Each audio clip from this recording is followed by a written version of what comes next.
Então, vamos lá, gente. Vou fazer aqui rapidinho, 2 minutinhos, só para apresentar para vocês o texto que eu acho que vocês já leram, né? Era a leitura desse módulo de hoje. Texto do Pacheco, né? Ricardo Jaguar Pacheco, que vos fala. Então, só vou comentar de forma rápida e vou fazer o mesmo exercício, assim, né? Dar as ideias centrais e abrir um pouquinho aí para alguém perguntar alguma coisa que não tenha entendido, tá? Então, esse é um texto que já tem algum tempo. Maria mandou a pergunta, Ricardo. Maria mandou a pergunta no chat. Qual é? A pergunta é: o projeto pode ser desenvolvido mesmo que eu não esteja atuando na área, correto? Eu acho que foi isso que ela... Por isso que era melhor ter falado, Maria. Você não é da área de história e vai fazer um projeto de pesquisa em história, não... Aí não entendi, entendeu? Eu entendi. Tá certo? Tá sem microfone, Maria? Facilita bastante se ligar o microfone. Sou da área de história, mas não estou atuando na área. Na área de história. Então, você é da área de história. Você é formado em história, você tem interesse em desenvolver pesquisa em história. É isso que é a academia. É isso que é a academia, né? Você não precisa ser advogado para começar um curso de direito, tá, Maria? Então, se entendi, você não deve estar lecionando história, você não deve estar trabalhando numa instituição, né, de memória. Sim, a maioria, essa é a regra, inclusive. A maioria não está. Faz a pós-graduação justamente para se qualificar para esses postos, tá? Então, muito bem-vinda, seja muito bem-vinda, gente. Tá certo? E que bom que você entendeu que era uma ironia aqui, que era uma pequena piada. Eu faço esses gracejos, ninguém acha graça, é só eu. Aí eu fico constrangido, assim, tá? Peço desculpa, mas era uma ironia, assim, é nesse sentido. Você é da área, você só não está trabalhando ainda, você é da área. Então, voltando aqui os saberes, né, é um texto que eu fiz há algum tempo já, estava comentando com a Rose, assim, né, eu não vou passar por ele, texto, mas pelas ideias que ele centram, né. Então, ele parte lembrando, né, a gente parte da reflexão de lembrando que o ensino de história, ele não está no currículo escolar a troco de nada, né, ele tem uma função ali, ele tem uma questão importante de estar no currículo, que é produzir memória social, difundir memória social dentro da comunidade, né? Então, passar pela escola é aprender a língua portuguesa, e não o francês, ou o chinês, né? Não é chinês que se diz, mandarim, né? É aprender a língua nacional, e a língua nacional é o português. Da mesma forma, passar pela escola é aprender a história nacional e aquilo que se entende que influiu na história nacional. Então, essa é uma prerrogativa que a gente levanta, né? Do lugar do ensino de história, né? Para que ele serve, né? Ele está ali, ele tem que ter uma função no currículo, né? E a ideia do currículo é justamente, a gente diz aí, produzir memória, difundir elementos da memória social do passado que se deseja seja conhecido por todos no Brasil. O meu exemplo didático é sempre esse, né? Não importa de onde, quando ou onde cada um de nós nessa sala tenhamos nascido, todos nós temos na nossa memória a lembrança de ter vivido o 22 de abril de 1500. Todos nós começamos a nossa história em 22 de abril de 1500. Ter estado, né, no Monte Pascoal naquele dia importa menos. O que importa é que todos nós vivenciamos a construção de uma memória na qual esse e outros eventos estão presentes, incorporados como presentes à nossa memória. Tá? Então, esse é o lugar do ensino de história dentro do currículo escolar, né? Difundir uma memória social, né?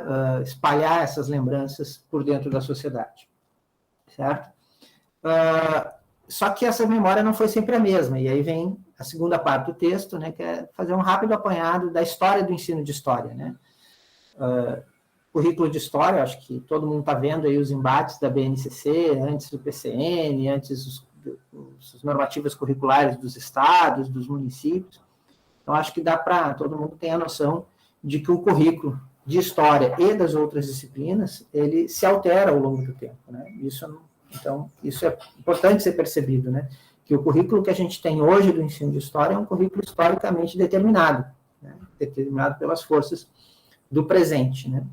Então, é o tempo presente, a exemplo, né, o ano de 2021, que decide o que nós saberemos, ou o que a sociedade escolarizada, né, o que os alunos da escola vão saber do século XVI, do século XVII, do século XVIII. Não foi o século XVIII que nos disse, nós queremos ser lembrados por isso.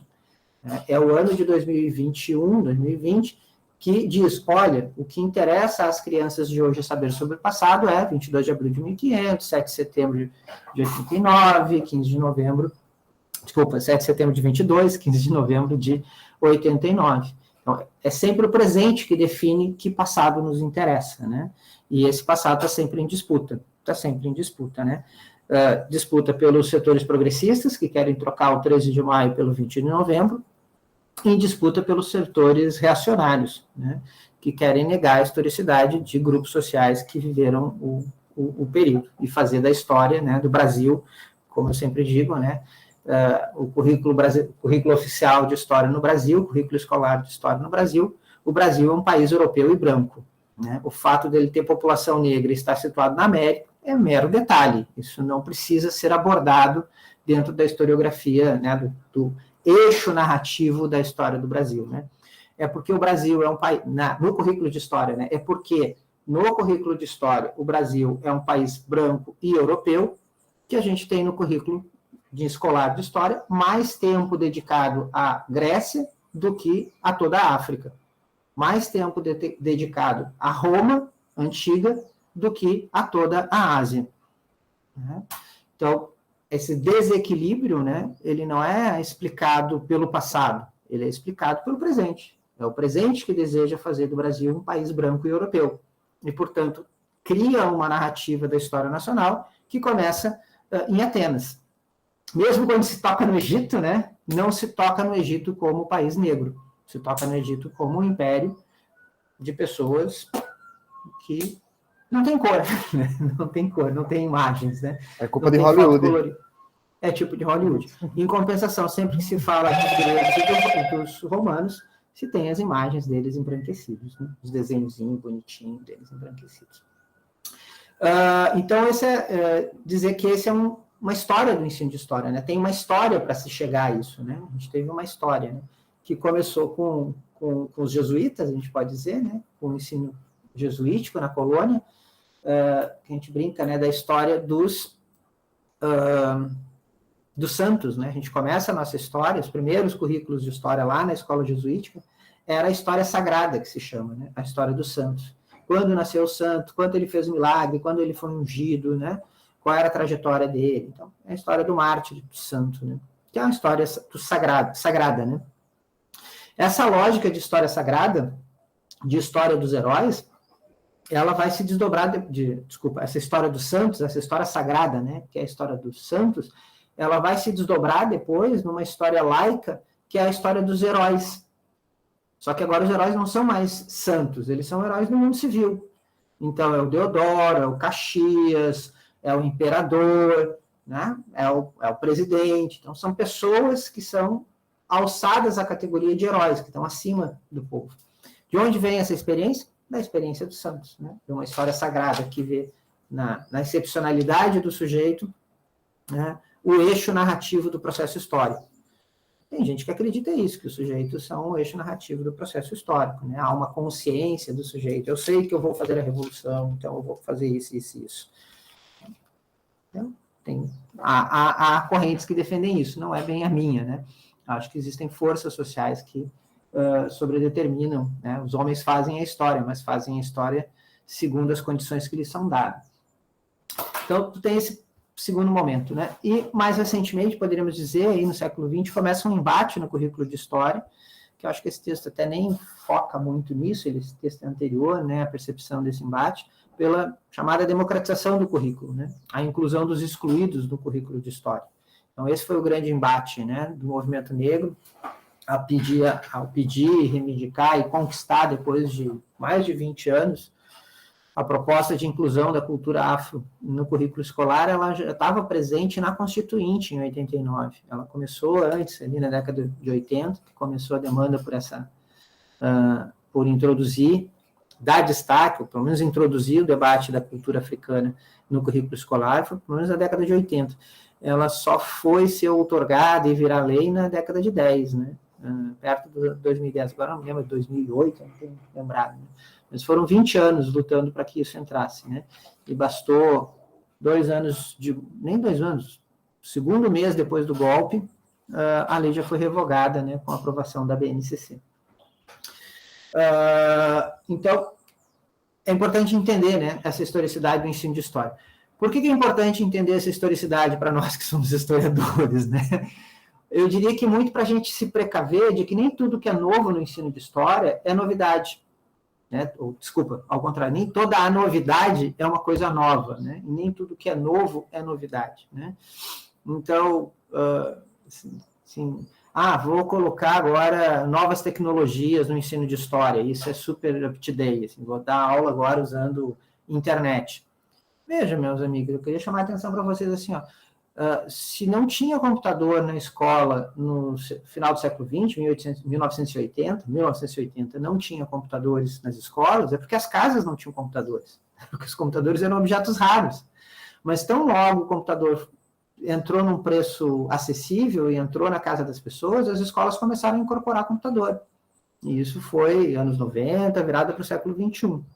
Tanto que hoje as escolas nem fazem questão, hoje, 2022, né, 21, escolas nem fazem muita questão de ter laboratórios de informática. Hoje elas preferem usar os tablets, né? Ter os tablets ou o computador de $100, aquele portátil que cada aluno carrega o seu, para ver como foi rápido, né? Um outro exemplo de como foi rápido isso, para ver como não... A tese que eu estou defendendo aqui, né? A incorporação de novas tecnologias no ensino não é novidade. O que é novidade é a tecnologia que está sendo incorporada na escola.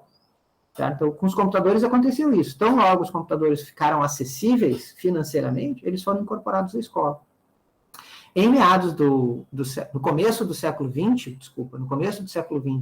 quando se popularizou o rádio, primeiro o rádio descoberto, depois ele foi criando, e ele se tornou se popularizou, no começo do século XX, quando não tinha televisão, não tinha computador, e o rádio era a grande novidade tecnológica, o rádio foi incorporado no ensino.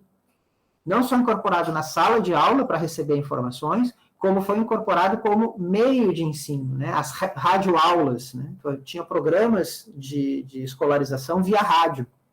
O MEC tinha uma rádio exclusiva para fazer isso, né? O Ministério da Educação e Cultura montou uma rádio, a Rádio MEC, que no momento que foi montada era para isso, era para produzir instrução, né? Ensino, que cada um ouvia aonde tivesse tempo de ouvir. Que nem hoje a internet, cada um entra na internet aonde tem tempo de entrar. Né? A mesma coisa é a televisão. Né? A televisão só foi ser popularizada na escola ali nos anos 80, porque foi nos anos 80 que ela estava popularizada. Quando chega os anos 90, se cria a TV Escola, né? O programa do MEC, de novo, né? Agora, do Ministério da Educação, né? Que era o programa TV Escola, que era uma equipe de produção, toda uma central de produção, especialmente dedicada a produzir videoaulas. E até hoje isso está disponível. Se vocês procurarem na internet o site do TV Escola, estão lá os vídeos que foram produzidos para serem difundidos via televisão, chegarem até a escola para serem difundidos. Então, o que eu estou dizendo aqui? Estou dizendo que computador é coisa velha? Não. Eu estou dizendo que todas as tecnologias de comunicação, tão logo elas se popularizam, elas são incorporadas à escola. A educação tem isso como característica.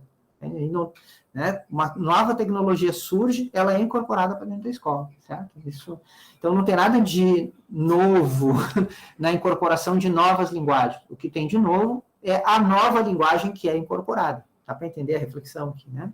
Eu tentei fazer para vocês. Então, entender um pouco da história do ensino de história é também entender essas questões, para a gente ver o que é novo mesmo, né? Qual é a novidade no ensino de história. Né? A novidade é incorporar, do meu ponto de vista, nessas narrativas dos grupos periféricos da sociedade brasileira, né, dos grupos marginalizados no processo histórico. Essa é a grande novidade que a gente tem nas últimas décadas no ensino de história, né, a inclusão de uma história que não é apenas branca e europeia, né, mas uma historiografia, um currículo de história que seja como a nossa sociedade, né, plural e diversa.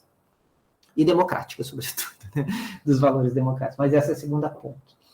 Dito isso, né, feito esse panorama, é que a gente defende aí uma tese de quais são os saberes, né, que a escola ensina, né, a história ensina. O que é a história, o currículo escolar de história deveria ensinar, né, quais seriam os elementos para a formulação de um currículo do ensino de história, certo? Dentro desse cenário maior que a gente tentou dizer do ensino de história. E aí a gente defende 3 ideias, né, 3 coisas, né? O currículo de história deveria estar centrado em 3 eixos, que não são 3 conteúdos, tá? São 3 eixos de reflexão. A gente vai chamar de os saberes de história, né? As informações históricas, os procedimentos e os conceitos, ou na outra ordem, né? Os conceitos e os procedimentos. Então, o que a gente quer dizer com isso, né? O que são as informações históricas, né? Toda aula de história tem que tratar de um assunto de história. Né? Tem que ter, que eu brinco, tem que ter data e fato. Se a aula não tiver data e fato, ela não é uma aula de história. Por exemplo, está lá no currículo de história, nos livros de história, em algum momento, eu ia dizer que a divisão dos 3 poderes, mas isso é do currículo do Fundamental 1, né? Mas a divisão dos 3 poderes está no currículo do Fundamental 1 como aula de história. Não tem data e fato isso, é só explicar o que é executivo, legislativo e judiciário, né? Isso não tem informação histórica. Portanto, isso não é uma aula de história, é uma aula de ciência política. Deu para entender a brincadeira? Tem muita coisa do livro de história que não é aula de história, que não é um conteúdo de história. São conteúdos das ciências irmãs, das ciências próximas, da antropologia, da política, da sociologia, né? São informações que a gente até precisa para fazer uma boa aula de história, mas a aula de história tem que ter data e fato, tem que ter uma informação histórica, né? O aluno tem que sair da aula de história sabendo que uma coisa aconteceu em determinado momento ou envolvendo determinados sujeitos. Né? Eu acho que isso é um elemento central, assim, da gente resgatar, que é o conhecimento histórico, né? O conhecimento histórico. Não que o conhecimento sociológico, ou filosófico, ou geográfico não sejam importantes. Só estou dizendo assim, para demarcar, né, da aula de história, um elemento inicial é a aula de história. Mas, então, se eu digo que uma aula de história tem que ter data e fato, eu diria que o inverso não é verdadeiro. Que é o seguinte, uma aula que tenha só data e fato, no meu ponto de vista, não é aula de história. Se eu chegar na frente do meu aluno e dizer, decorem, né, 22 de abril de 1500, descoberta do Brasil. Agora repita, 22 de abril de 1500, descoberta do Brasil. Só isso não faz aula de história. Certo? Então, a aula de história precisa de data e fato, mas o inverso não é verdadeiro. Não é porque tem data e fato que virou aula de história. A minha tese é que para ter uma aula de história, quer dizer, o que o historiador faz? Né? O historiador ele olha para os eventos, olha para suas fontes e analisa essas fontes com base em quadros conceituais próprios das ciências humanas.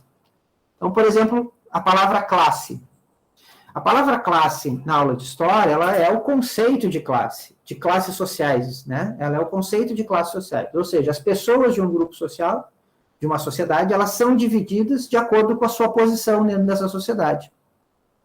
Você pode mapear essa coleção, fazer esse mapeamento por diferentes recortes. Então, pelo lugar que essa pessoa ocupa no sistema produtivo.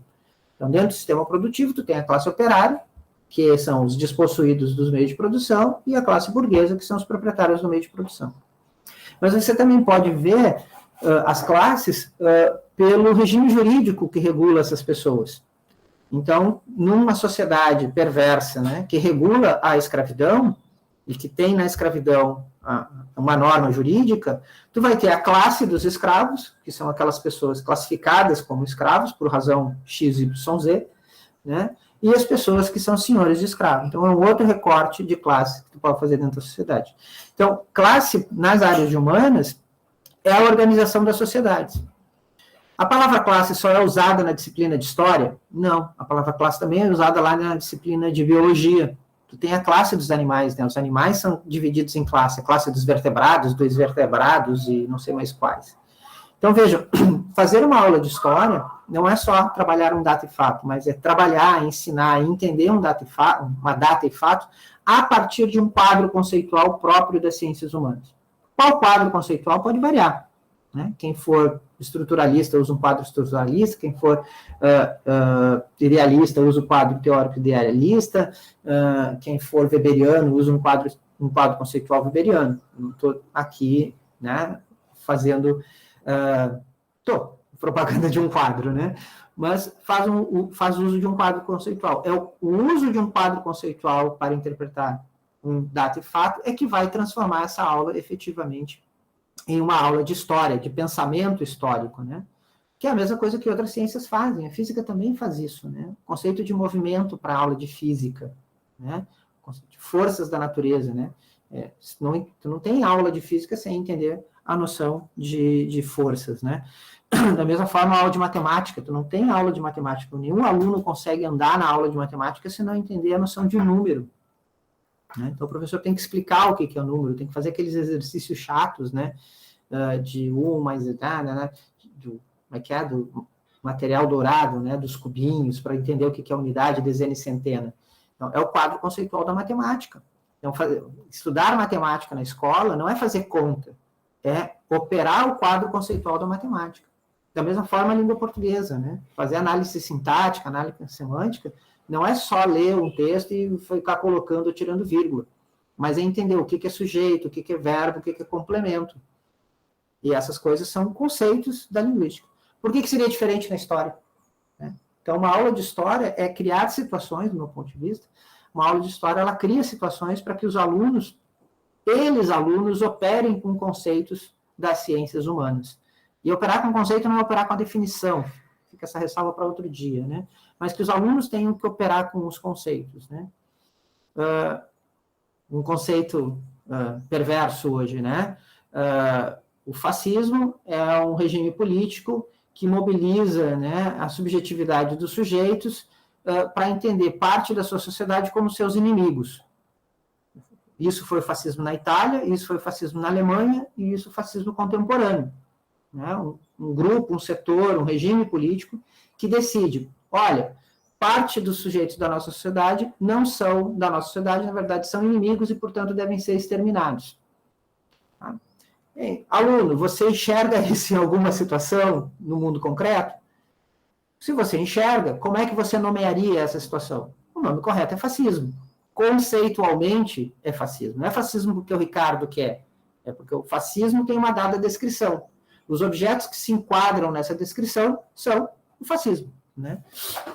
E do mesmo lado, a democracia, o conceito de classe, o conceito de diversidade, então, operar com esses quadros conceituais. Então, a primeira tarefa do currículo de história, o primeiro eixo do currículo de história é pensar que a aula de história tem que ter data e fato.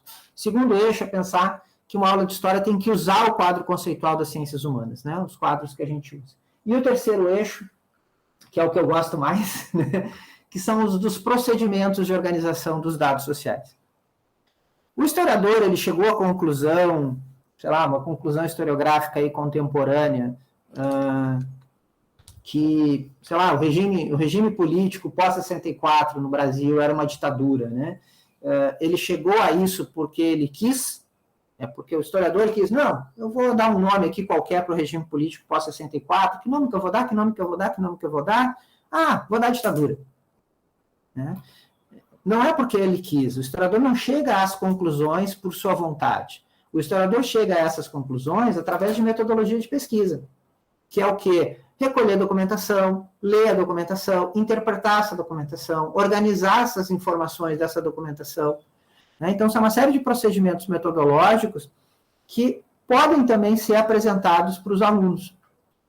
Para dizer que é absurdo, não, mas fazer o aluno do ensino fundamental ler e interpretar fonte, isso é muito difícil. Imagina, olha o que o professor de física faz. Como é que é o laboratório do colega de física? Se você nunca foi, né, peça licença aí para o seu colega na sua escola que você está trabalhando, peça licença para o seu colega de física e vá visitar, se não o laboratório, que nem todas as escolas têm, mas conhecer os experimentos que disciplinas como a física ou a geografia fazem. Eles fazem exatamente os procedimentos que são os procedimentos da academia, que é a chamada experimentação. Então, como é que se ensina o movimento contínuo, né, na física? Não sei se vocês lembram aquelas bolinhas, né, tem uma série de bolinhas amarradas por arame, aí você larga, bate numa, que vai encadear a força e vai sair na outra, e volta, tac, tac, tac, tac, tac, tac, tac, tac. Isso é experimentação. Isso é experimentação. Isso é uma experimentação de escola? Não, isso aí, antes de ser da escola, foi da academia. A academia que desenvolveu a experimentação como metodologia de construção do conhecimento sobre o mundo físico. Por que a história precisa ficar presa na aula expositiva? Por que o professor de história tem que ficar enunciando a verdade para os seus alunos e não precisa fazer com que os seus alunos percorram um caminho, né, que o pensamento científico, que o pensamento academicamente estruturado percorreu para chegar às conclusões? Então, são pequenos experimentos que a gente pode fazer com os nossos alunos. Um currículo escolar de história deveria estar preocupado com isso também, né? De oferecer para os seus alunos o aprendizado dos procedimentos para a gente fazer a checagem das informações. Tá? Eu ironizo que o aluno que aprender, né, a ler e interpretar uma fonte histórica, né, a contextualizar a informação que recebe de uma fonte histórica, é o aluno que vai abrir o Jornal da Noite, vai ligar a televisão no Jornal da Noite, vai ouvir aquele narrador do Jornal da Noite, e ao invés de acreditar diretamente na informação que ele recebe, ele vai se perguntar: que interesses tem essa informação? Quem enunciou? Por que enunciou? Por que está me dizendo isso, né? Afinal de contas, né? Por que o narrador aí do Jornal da Noite está me dizendo que é ruim, que é bom a gasolina cara, porque a gasolina cara vai gerar dividendos para os acionistas da Petrobras? Se eu não aprendi a fazer leitura e interpretação da documentação histórica, né, o espectador que não aprendeu a fazer leitura e crítica da documentação histórica, ele não vai perguntar, ele não vai se perguntar: é bom para quem a gasolina a R$7? Ela é boa. Ela é boa. Para quem? Para o acionista da Petrobras. Então ela é boa para quem? Para quem? Para o acionista da Petrobras. E aí a pergunta é a seguinte: eu sou acionista da Petrobras? Eu sou acionista da Petrobras?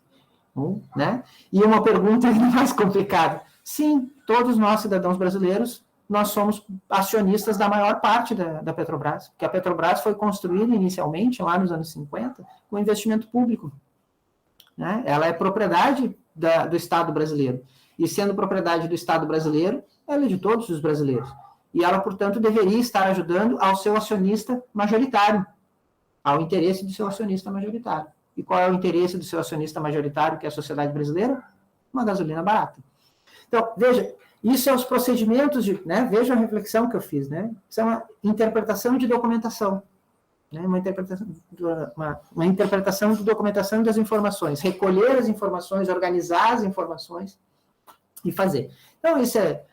O que são procedimentos da história? Leitura de fonte, tabulação de dados, montagem de cronologia, organogramas, tudo isso são estratégias de pesquisa que um historiador faz para chegar às conclusões na sua pesquisa. Então, essa é a tese central, mas essa é a tese desse artigo, né? Que um currículo de história, ele, para responder às demandas do tempo presente, né, na história do ensino de história, para atender às demandas do tempo presente de uma sociedade que se quer democrática, que se quer participativa, a sociedade se quer, né? Há setores da sociedade que não a querem, mas a sociedade como um todo, eu acredito, se quer democrática, né? Esse currículo que esteja vinculado aos interesses da sociedade contemporânea, ele deveria dar conta dessas três ordens de saberes, né? O saber do dado e fato, das informações históricas, o saber do quadro conceitual das ciências humanas, para poder interpretar os dados e fatos, né? E o saber dos procedimentos de pesquisa, para recolher a documentação, recolher as informações necessárias para fazer essa análise e conseguir se posicionar. Então, essa é a tese central, né, desse artigo. Um currículo democrático, um currículo contemporâneo, que eu gosto do termo contemporâneo, né, do ensino de história, teria que dar conta desses três tipos de saberes. Pois, eu acho que eu me estendi, né? Eu fui mais do que os 10 minutos que eu tinha prometido que ia fazer. Mas agradeço a atenção de vocês e abro aí se alguém quiser fazer alguma questão sobre isso. E aí depois a gente passa aí para a apresentação dos meninos. Nada, tudo bem. Foi ótimo. Tá. Alguém, acho que Maria Jaine, acho que quer perguntar alguma coisa, mas ela disse que está sem microfone, né? Mas pode digitar, então, aí você quer perguntar, tá certo? Tá, enquanto ela digita, alguém mais quer fazer algum comentário, alguma provocação? Wilson, sei que você é professor também, está dando aula. Se quiser comentar também, tá? Todas essas coisas aí, você passou para a gente e a gente acaba assumindo isso e colocando em prática em sala de aula, né? Eu mesmo, quando o pessoal pergunta sobre qual o meu trabalho, né? Porque, para quem não sabe, eu trabalho com História da Arte na escola que eu leciono. E aí o pessoal pergunta muito qual é a minha poética dentro desse trabalho. E aí eu digo que a minha poética é produzir memória, né? Isso... É isso que a gente faz. Como professor de história, a gente produz memória. A pergunta que fica, né, Wilson? Que memória eu, como cidadão do tempo presente, quero produzir? Isso, Quero exatamente. produzir uma memória da sociedade escravocrata, totalitária, excludente? É essa Isso. memória que eu quero continuar reproduzindo? Essa é a pergunta que cada professor tem que se fazer. Promover ruptura, né? Veja só, a apresentação de Wilson, que vocês já tiveram a oportunidade de conhecer de outras aulas, é o Wilson Roberto Chiarelli Júnior. Ele vai apresentar a dissertação de mestrado, que foi defendida em 2018, né? Ele é aluno do doutorado do PGH da UFRPE, e ele trabalhou com a produção de histórias em quadrinhos como estratégia didática para o desenvolvimento de educação patrimonial em Olinda. Então, é sobre isso que ele vai falar um pouco, tá? Wilson, fique à vontade pelo menos por 20 minutos. Então, pessoal,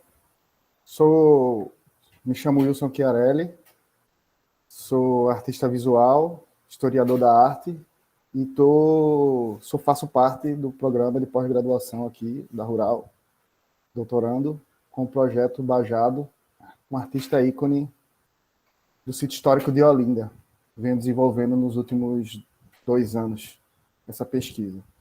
E no mestrado eu fiz a minha dissertação com o título Histórias em Quadrinhos como recurso didático para desenvolvimento da educação patrimonial em Olinda. Eu pertencia à linha de ensino e fiz algumas oficinas de histórias em quadrinhos nas instituições de ensino que lecionei para fazer uma análise dessas oficinas, dos resultados que eles apresentaram.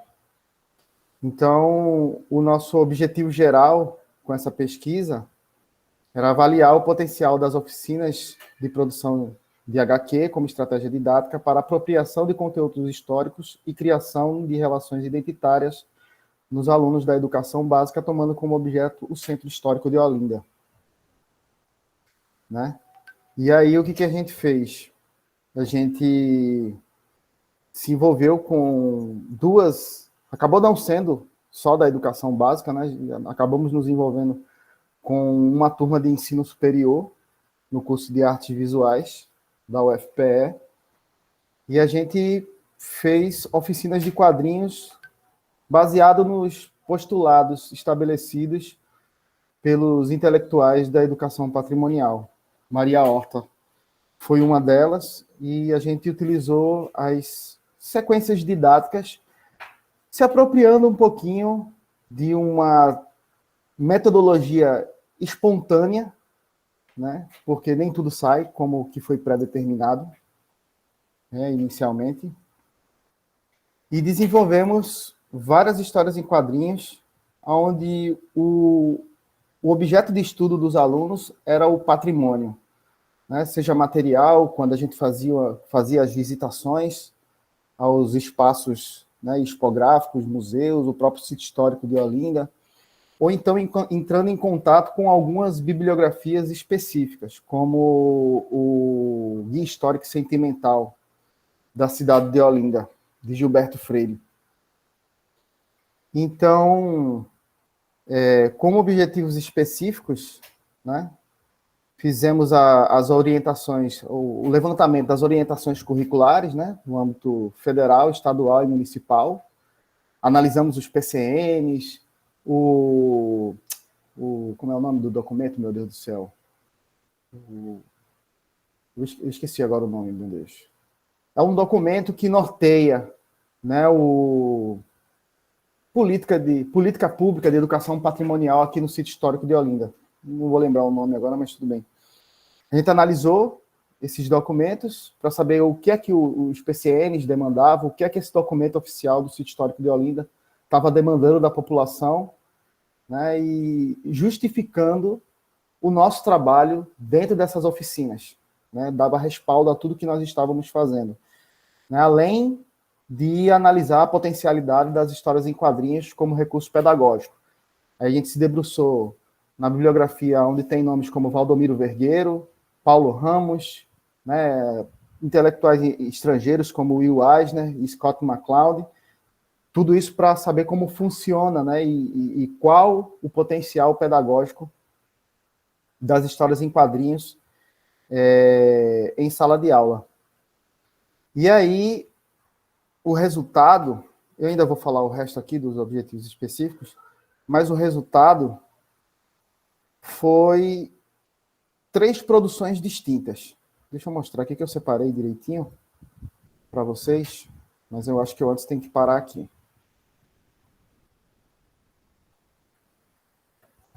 O resultado disso tudo foi isso aqui, ó. Quem leu a dissertação leu só a metade da trajetória, né? Eu não sei por que cargas d'água, até perguntar depois a Pacheco isso. O que aconteceu? Acho que eu botei errado. O que é que vocês estão vendo projetado aí? Estão vendo a dissertação? Ah, tá sim. Pronto. Vê. Oi. Para bolas. Aqui, pronto. O resultado foram 2 fanzines. A gente trabalhou também com a ideia de fanzine, essa publicação independente, que é feito com material que a gente tem em casa, fotocópia, colagem, e desenho amador, vamos chamar assim, né, para facilitar a compreensão. Nasceram 2 fanzines e uma graphic novel pela editora UFPE. E os meninos, as crianças, né, no caso, os 2 fanzines foram da instituição de educação básica, que eu leciono, e a graphic novel foi o resultado do trabalho dos professores em formação do curso de artes visuais da UFPE. Então, os resultados foram esses. Eles fizeram as narrativas, né, de liberdade total quanto ao estilo e aos objetos de pesquisa, né? Então, teve quem escolhesse o Mangue Beat. Aqui a gente tem um rapazinho que faz o trabalho da escola, tá vendo? Ele faz o trabalho, vai para a Rua da Moeda, encontra a estátua do Chico Science lá, e de repente sai o fantasma do Chico Science e explica para ele como é que surgiu, como é que se desdobrou o Mangue Beat. Deixei que eles trabalhassem com as fontes históricas, né? Não era necessário, obviamente, trabalhar só com a escrita, porque a proposta era trabalhar com histórias em quadrinhos, mas deixei que eles tivessem se apropriassem da licença poética, tivessem liberdade criativa para explorar o fantástico e o universo pop, digamos assim, que é muito natural da criançada e dos adolescentes se apropriarem disso. Então, veja que, né, os traços são muito bem articulados, a percepção que você tem de algumas representações, né, a percepção nítida de qual é o objeto que está sendo representado, aqui a Catedral da Sé. E normalmente o trabalho era feito em equipe, né, várias pessoas envolvidas. Então, eu não sei por que Cargas d'Água não está no repositório, o anexo, porque a dissertação está. Esse é o livro de anexo, deveria estar lá. Eu preciso falar com o pessoal da coordenação para ver como é que a gente faz para inserir. Se o arquivo ficou muito pesado, e se quem quiser de imediato, eu posso compartilhar depois. Eu posso enviar, né, o link do Drive. E aí, ó, essa aqui, por exemplo, foi uma das histórias que me surpreendeu, porque é sobre Bajado, o objeto que eu estou pesquisando agora, e volta e meia, quando se falava em patrimônio, chegavam narrativas sobre o povo, sobre o farol, sobre as igrejas, e volta e meia chegava sobre um artista. E o artista que se repetiu foi Bajado. E aqui a gente tem uma narrativa dele, um traço de mangá, onde a menina até tem a preocupação de se apropriar do traço do próprio Bajado aqui nessa vinheta aqui. Ela fez uma representação da tela do Homem da Meia-Noite, do Bajado. E aí cria esse contraste bastante interessante, do traço dela com o traço de Bajado. Chamou a minha atenção, né? Então teve esse primeiro fanzine, né? Aí, outro artista foi trabalhado aqui, o de Farias. Teve um segundo trabalho, um segundo fanzine. Deixa eu passar logo aqui, porque é um pouquinho grossinho. Engraçado é que teve o caos, né, no segundo. Eu perdi os arquivos na trajetória, os originais, as imagens, né, que eu tinha digitalizado. E aí eu tive que escanear a boneca, a matriz do fanzine, para poder colocar aqui no livro de anexo, mas ainda assim dá para ler. Esse foi o que nós trabalhamos com o Guia Histórico Sentimental aqui, ó. Olinda, segundo Guia Histórico Sentimental, uma homenagem, né, ao Guia Prático Histórico Sentimental da Cidade Brasileira, de Gilberto Freire. O que não quer dizer que só entraram narrativas desse livro. Tiveram narrativas, né, oriundas de outras fontes. E, em último lugar, foi a oficina que aconteceu na UFPE. Esse tem no repositório. É o Conto dos Altos e Ladeiras. Outros na buraqueira e virados no mói de coentro. Trabalho mais refinado, envolvendo professores em formação do curso de artes visuais, e passaram pelo mesmo procedimento, né? Especificamente o pessoal da UFPE foi ao sítio histórico de Olinda, né? Teve a possibilidade de conversar melhor, interagir melhor com os objetos, dada a autonomia e o tempo disponível para poder interagir com esses objetos.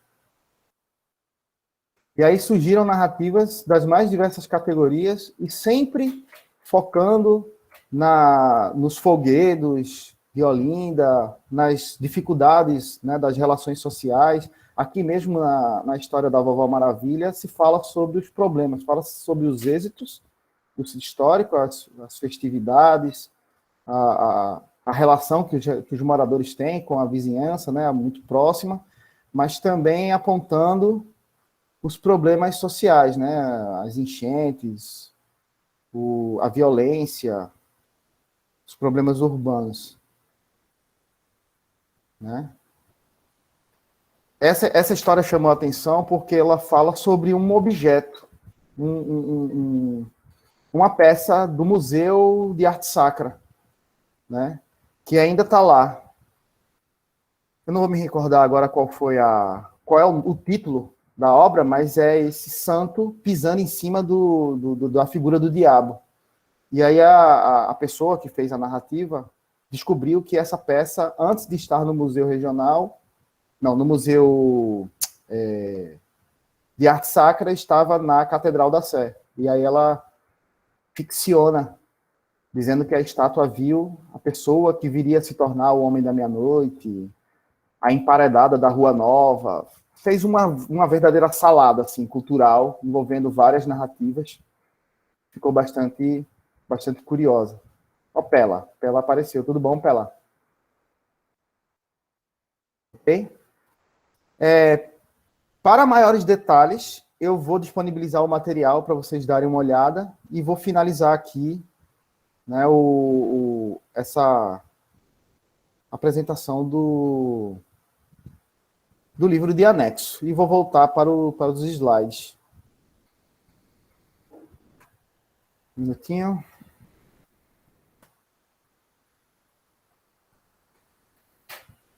Então, né, depois de analisar a potencialidade dos quadrinhos, né, analisar como é que funciona a sua estrutura, então fizemos essas oficinas para perceber como os conteúdos históricos retratados das produções dos estudantes nas oficinas, né, e como eles interpretavam esses objetos, né, como eles ressignificavam, que tipo de narrativa eles iam construir em torno desses objetos. E avaliar o potencial das oficinas de produção de HQ para a criação de laços identitários entre os estudantes da oficina com o Centro Histórico de Olinda e com a própria comunidade. Eu consegui, nesse intervalo de tempo, né, isso fazendo uma análise mais distanciada da época que foi feita a pesquisa, consegui fazer com que o grupo da escola despertasse, né, assumisse essa identidade de produtores, né, de quadrinhos dentro da escola. Tanto é que a coisa, né, se desdobrou depois disso, de tal maneira que a produção ainda continua.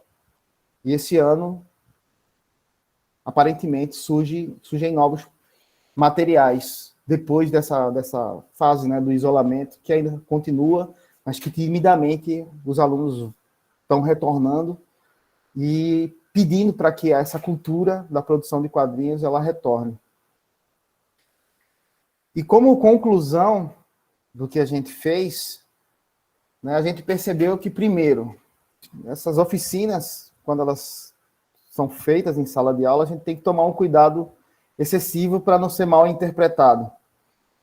Inicialmente porque o pessoal pensa, né, tem o péssimo hábito de achar que história em quadrinho é coisa de criança, né? E aí, quando se está desenhando em sala de aula, também tem-se o mau hábito de se interpretar de que as pessoas não estão tendo aula, estão brincando, estão fazendo uma atividade recreativa.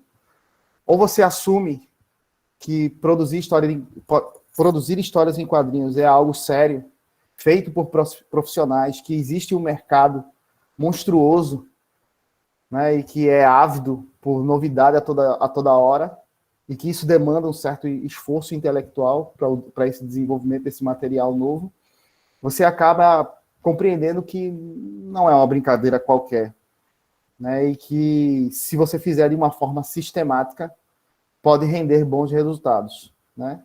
Percebemos o quanto é importante a flexibilização nas metodologias. Essa é uma conclusão, até post-conclusão da dissertação. Então, é importante assumir esse caráter espontaneísta durante o processo. Você se apropria de determinadas metodologias e cria outras tantas novas, né, para poder desenvolver esse tipo de trabalho. Até para poder a coisa não ficar tão rígida e monótona. E percebemos que esse trabalho, né, houve uma intensa sofisticação na ressignificação dos bens culturais por meio do diálogo com a cultura pop. Eles inovaram, né? Eu esqueci de mostrar aqui, mas teve gente que fez paralelo com outras histórias em quadrinhos, com cinema, com videojogos, e essa riqueza de referências fez com que o trabalho com o patrimônio se tornasse mais dinâmico e mais atrativo. Até porque os quadrinhos foram registrados, no caso dos fanzines, lá da escola, eles foram registrados e catalogados na biblioteca da escola. Então, o pessoal da educação infantil, volta e meia, eles frequentam a nossa biblioteca, tem acesso ao acervo, porque ela tem 2 bibliotecas. Então, eles acabam se deparando com a biblioteca, né, o acervo, que é destinado para o ensino fundamental 2 e médio, mas também tem acesso às produções que nós realizamos, que não é só fanzine. Tem jogos de tabuleiro, cinema também, mas como aqui o caso é história em quadrinhos, então eles têm acesso a esse material, e aí torna-se um recurso didático para eles também. E concluímos também que a apropriação desse conhecimento, né, fez com que os alunos tivessem acesso a conteúdos que estão fora do currículo oficial, que é aquela coisa que o Ricardo estava falando da ruptura com o currículo eurocêntrico, né? E aí, a partir dos objetos que nós temos, os bens culturais que nós temos aqui perto da nossa região, abre precedente para discutir questões que às vezes ficam de fora dos nossos livros didáticos. E é uma ótima proposta para desenvolver trabalhos com outras linguagens, né? No nosso caso, especificamente, no ano de 2018, nós desenvolvemos uma série de narrativas que não entra aqui na nossa pesquisa, mas que a gente desenvolveu uma série de narrativas que no ano de 2019, todas essas narrativas elas se tornaram curta-metragens. Isso está disponível, inclusive, no YouTube. Eu vou colocar aqui o link para vocês darem uma olhadinha no canal Cine Paiaba, que é o nosso canal independente de filmes indie do Colégio Imaculado do Coração. Quer dizer, do colégio não, né? Como é independente, a escola não assume. Isso é até mais atrativo do nosso ponto de vista. A gente não vai dizer que é a escola. Em Paiaba.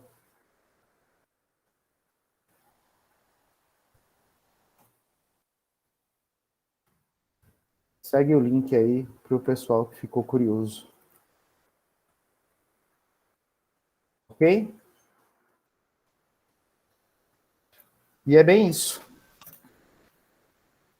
Alguém com alguma pergunta, alguma dúvida, algo que ficou nebuloso? Não, vamos deixar as perguntas para o final, Wilson, Tá bom. certo? Okay. Tranquilo. Vamos dar sequência às apresentações, aí no final a gente vê as perguntas para quem pesquisa, então, que vai ser apresentada, vai ser agora de Zenaide. Zenaide Gregório Alves. A pesquisa é o Espaço de Ciência como lugar de ensino de história, né? Essa dissertação ela foi defendida em 2020, eu também tive o prazer de participar da banca. As três pesquisas hoje apresentadas aqui são pesquisas orientadas pelo professor Pacheco, tá certo? Eu vou compartilhar aqui os slides de Zenaide. Como o Rose falou, eu sou Zenaide Gregório, eu fiz o mestrado pela UFRPE no PGH, na linha de ensino de História. E aí, eu já começo dizendo que, como todo mundo sabe, né, que tiveram acesso, essa foi a minha dissertação. E eu já começo justificando a escolha do tema do Espaço Ciência como lugar de ensino de História. Primeiro, porque ciência é um museu de ciência que nós temos aqui, o maior museu de ciência que nós temos aqui no estado de Pernambuco. E decidimos usar ele porque, por ser um museu de ciência, ele se propõe a divulgar a ciência. E, diferentemente de alguns outros museus de ciência, o Espaço Ciência ele tem uma área destinada à história. Não só a história, mas também as outras ciências. E muitos museus eles não têm áreas destinadas nem à história, muito menos às ciências humanas. Então, nós o escolhemos por causa disso. Vamos dizer assim, que por ter uma certa facilidade em relação à nossa temática. Eu peguei aqui, coloquei uma citação da Ciência de Bittencourt, por escolher o Museu de Ciência, que fala... Passa aí, Rosa, por favor. Esse. Não, volta aí. Volta. Só mais um. Pronto, esse aqui. Depois desse. Pronto. Que fala em considerar o potencial educativo dos museus em proporcionar práticas educativas significativas. No nosso caso, levar, né, vamos assim dizer, trabalhar o ensino de história no Museu de Ciência seria justamente para que a gente pudesse preencher algumas lacunas que existem em relação ao ensino de história. E a gente queria fazer isso justamente a partir de práticas pedagógicas que fossem mais dinâmicas. No desenvolver do trabalho, e principalmente no terceiro capítulo da dissertação, nós criamos inclusive, 3 propostas didáticas, que são 3 oficinas, em que a gente fez adaptações das áreas e dos experimentos que existem no Espaço Ciência, consultamos os documentos que abordam e sugerem os conteúdos de história que podem ser trabalhados dentro da sala de aula, e a gente fez essa mescla para criar as nossas oficinas pedagógicas. Mas aí eu vou explicar mais na frente. Pode passar, Rosa, por favor.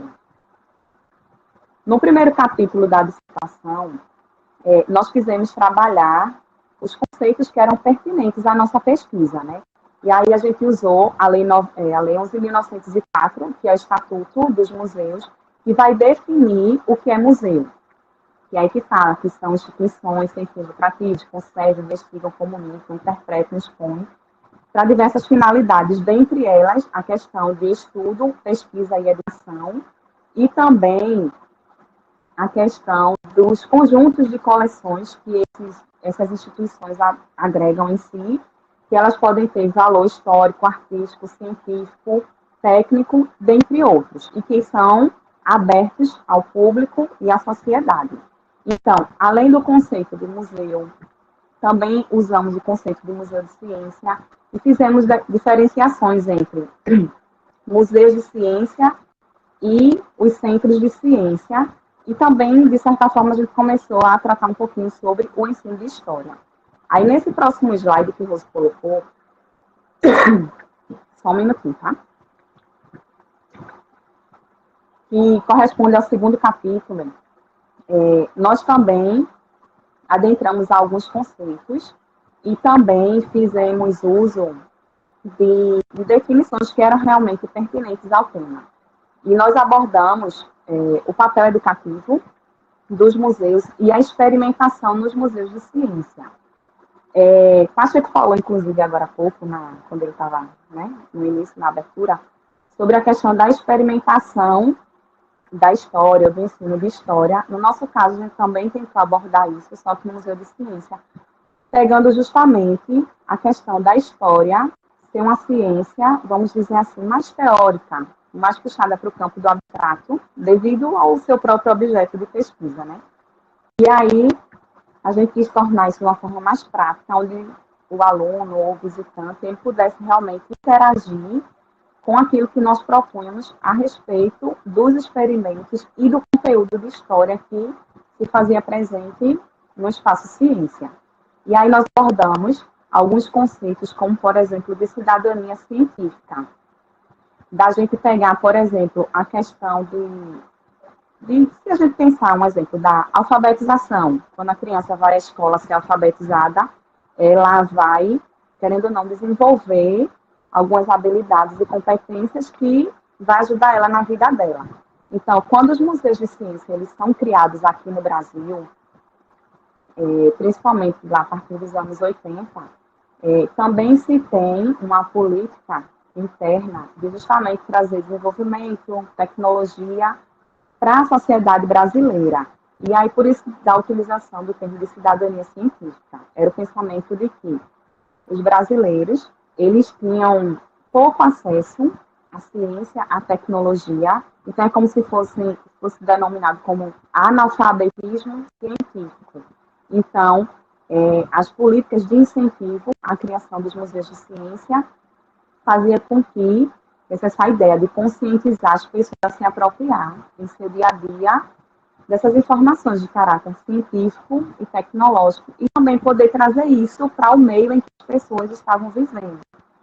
Além disso, a gente também pegou termos que são utilizados dentro do próprio Museu de Ciência, que é a questão da divulgação científica, que eles vão divulgar o maior objeto que eles têm de pesquisa, vamos assim dizer, que é a ciência.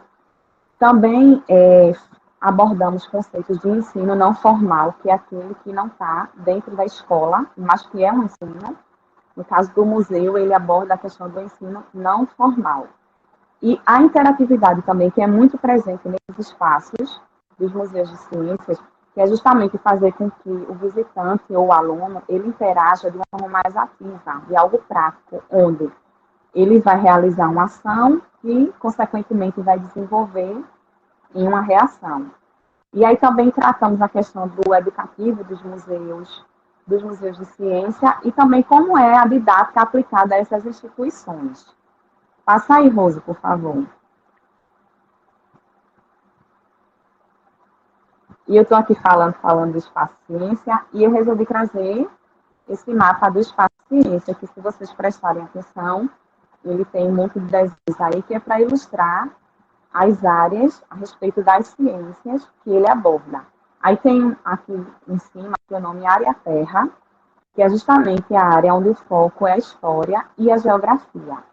Foi a área que nós escolhemos para realizar, desenvolver as nossas oficinas. Mas é importante também dizer que todas as áreas do espaço ciência, elas são interdisciplinares. mesmo que uma área seja destinada especificamente a uma ciência, isso não quer dizer que lá nós não podemos dialogar com outras ciências.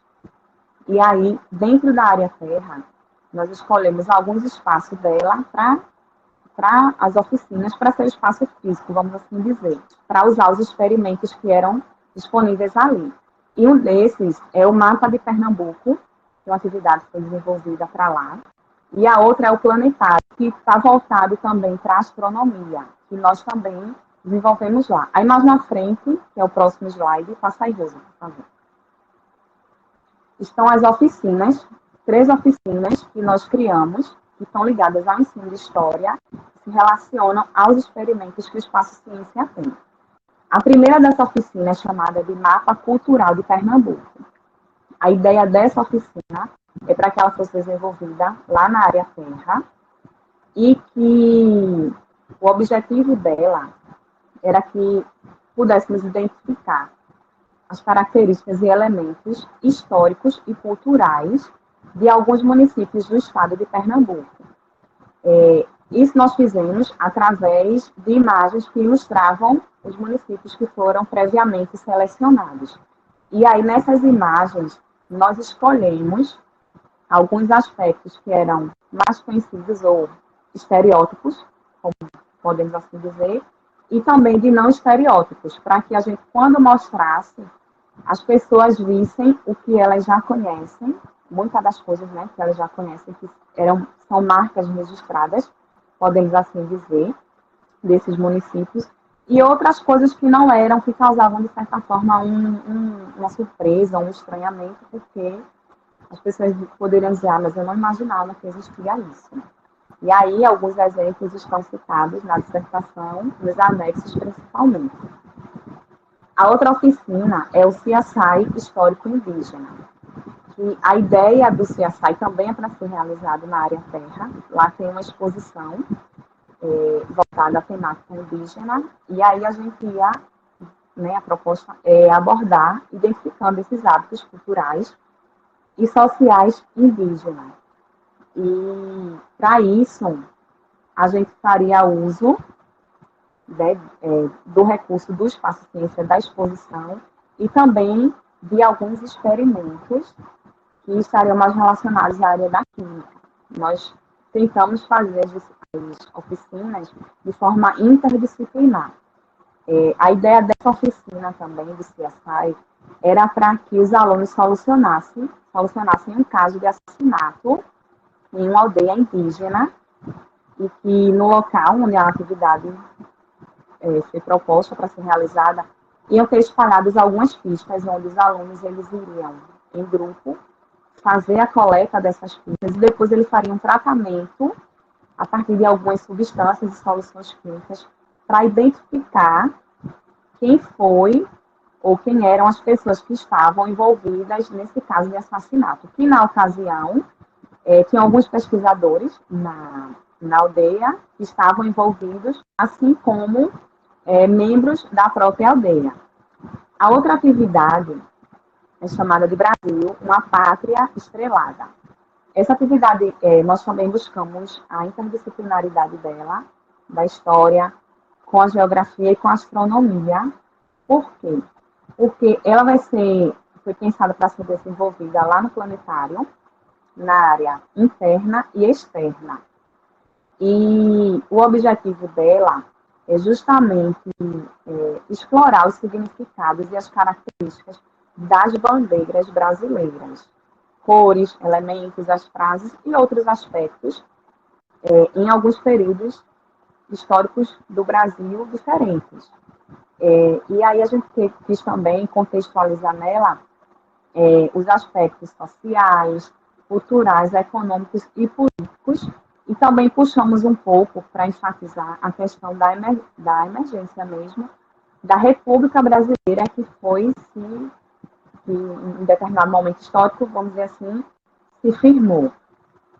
E aí, a gente também trazia um diálogo para que os alunos pudessem expor as suas opiniões a respeito dessa atividade.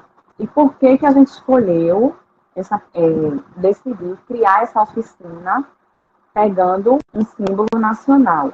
É porque, desde o descobrimento do Brasil, também com as grandes navegações, a questão da astronomia, da localização, estava muito relacionada. Tanto que no Brasil, a astronomia, principalmente aqui no estado de Pernambuco, ela acabou tendo um desenvolvimento muito significativo para a história da astronomia em si, porque usava as constelações e que acabavam sendo representadas na bandeira, e tudo tinha um significado. Então, a gente quis abordar por esse ponto da astronomia com os períodos históricos. Aí, pode passar, Rosa, por favor. Aí entra a nossa metodologia. A metodologia que nós escolhemos para criar as nossas oficinas foi da seguinte forma. Nós pegamos sugestões de documentos legais, como a BNCC, a matriz do Enem e os parâmetros curriculares do estado de Pernambuco. É como se a gente tivesse feito assim, do macro para o micro, igual a gente fez no primeiro capítulo dos conceitos. Do macro do museu, da definição do museu, e fomos afunilando para Museu de Ciência, Centros e Museus de Ciência, para chegar no Espaço Ciência. Na questão de utilizar esses documentos, era para que a gente pudesse consultar e estruturar quais eram os conteúdos de história que nós queríamos utilizar. Mas não só isso. A gente também queria ver as habilidades e competências. Não é questão de ver, seria mais assim, escolher, selecionar quais habilidades e competências se enquadrariam nas nossas propostas, nas nossas oficinas, para que elas pudessem ser também desenvolvidas. Aí, voltando à questão do macro para o micro, pegamos a BNCC, a matriz do Enem, e os parâmetros curriculares do estado de Pernambuco, justamente para saber o que aqui no estado de Pernambuco está sendo ensinado na disciplina de História e que a gente poderia facilmente adaptar e encaixar às nossas oficinas. Aí, outro elemento da nossa metodologia, depois de elencar, né, essas habilidades, competências e os conteúdos, aí nós começamos a inserir os elementos que eram característicos do Museu de Ciência, que era justamente a parte da interatividade, que é muito presente nesses museus, que ela vai ser estabelecida justamente a partir daquela concepção que eu citei, mas eu não expliquei porque eu vou explicar agora, que é o hands-on, que é a questão do manual, a questão do minds-on, que é o mental, e do heart-on, que é o emocional, cultural. O que seria isso? Seria a questão de dizer assim, quando os alunos ou as crianças estão em um museu de ciência, é importante que as crianças estejam com as mãos ocupadas, que os alunos eles se envolvam na atividade que está sendo proposta, que ele execute, para que as mãos deles ocupadas, a mente dele também esteja ocupada, ou seja, esteja voltada para aquela atividade manual que ele está fazendo, e, consequentemente, a questão do emocional cultural seria o prazer que ele estava tendo, realizando uma atividade lúdica, e, ao mesmo tempo, ele também estaria aprendendo. Isso, a gente pensou nessa questão dessa interatividade, para desenvolver essas habilidades e competências nos alunos, porque a gente sabe que a história é uma ciência que está muito no campo do abstrato, não é isso? E no Museu de Ciência eles querem a divulgação científica, a interatividade e a interdisciplinaridade, justamente na proposta de fazer com que os visitantes, os alunos, eles compreendam e também participem nesse processo científico. Então, a ideia era essa. E a questão da educação não formal, que é justamente as atividades que têm um caráter intencional, mas que não seria, vamos dizer assim, tão complexo quanto, ou tão estruturado quanto muitas vezes é dentro da sala de aula. Mas que as relações pedagógicas de ensino e de aprendizado, elas também fossem atingidas. Então, essa foi a nossa metodologia. Selecionar os conteúdos, adaptá-los e transformar nas nossas oficinas. Aí, o que é interessante saber, passa aí o próximo, é que essa metodologia ela foi estruturada como um planejamento de ensino, ou um plano de aula, baseado no modelo de José Carlos Libânio, e que foi estruturada também em 5 etapas, ou seja, as 3 oficinas que eu falei, que foi desenvolvida na dissertação, elas foram estruturadas, totalmente descritas, passo a passo, tudo que ia ser preciso para realizar, principalmente a do CSA histórico, que ela tem um portfólio com os experimentos e as funções para fazer o tratamento das pistas, como também um enredo contando, contextualizando, na verdade, o que é que se passava na aldeia no momento em que aconteceu o assassinato lá e que os alunos precisavam desvendar. Aí, os 5 passos, ele foi estruturado, como vocês estão vendo aí, na preparação, que é como se fosse a introdução da atividade, que é justamente a questão de fazer uma sondagem para saber o que os alunos já sabem do conteúdo e o que eles não sabem, e também para passar as instruções, o que é que eles precisam fazer, como se fosse realmente a preparação e as orientações do que precisa ser feito para que a atividade ela seja concluída. Depois disso vem o segundo passo, que é o tratamento didático. No tratamento didático é quando nós temos a maior sistematização, é como se fosse a transmissão, a assimilação mesmo dos conteúdos. O que a gente poderia dizer que é quando a gente vai, vamos assim, abordar, tratar o conteúdo propriamente dito daquilo que será explorado. E aí é quando a gente vai desenvolver as habilidades para que o aprendizado, ele seja realmente, ele comece a acontecer. Aí vem o terceiro passo, que é a consolidação, que é como se fosse a fixação da matéria, do conteúdo que a gente está abordando. Que no caso da nossa proposta com as oficinas, é aquilo que os alunos vão executar. É a parte onde eles vão coletar as pistas, é a parte onde eles vão se locomover, onde eles vão entrar também em ação e vai se utilizar dos recursos da etapa anterior. Aí tem o quarto passo, que é a aplicação, que é o que a gente costuma denominar como se fosse estabelecer os vínculos do conhecimento com a vida. É a oportunidade em que os alunos eles conseguem executar as atividades fazendo uso do que eles já sabem, do conhecimento prévio, seja o conhecimento que foi adquirido nas aulas, lá na escola, na sala de aula, quanto da vida prática mesmo. Como se fosse, por exemplo, eu posso fazer determinada coisa, como, por exemplo, a oficina do mapa cultural. Se a gente falar do município de Caruaru, quando a gente falar, o menino já sabendo dizer que lá em Caruaru tem a feira de Caruaru, tem o artesanato de barro, tem a festa, o São João de Caruaru. Então, é justamente essa questão de também inserir esse conhecimento prévio do aluno. O quinto passo é o controle e avaliação, que vai refletir o desempenho cognitivo dos alunos mesmo em relação aos objetivos que foram propostos com a atividade que foi desenvolvida nas oficinas. E aí isso vai acontecer de uma forma qualitativa, que vai ser quando o aluno, ele também vai dar um retorno, né, para quem está aplicando a atividade, e quem está aplicando a atividade vai poder identificar o que foi que o aluno conseguiu atingir daquelas habilidades que foram propostas, que está inserida nesse planejamento. Passa aí, Reis. Próximo slide, por favor. E aí, dentre as nossas referências, nós usamos um conceito que é da donação do objeto, do livro que tem, do Francisco Regis, que ele trata sobre a questão de educação em museus. Ele fala do objeto gerador, já que no museu, os objetos, né, eles vão gerar um determinado conhecimento a partir do momento em que os indivíduos eles interagem com esse objeto.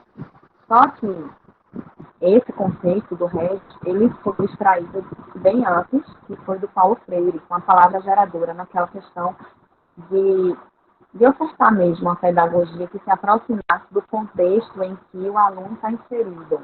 Porque a questão do sentimento de pertença, o aluno o professor usar palavras que estão no cotidiano do aluno, então faz com que aquele aprendizado ele seja muito mais significativo e mais fácil, né?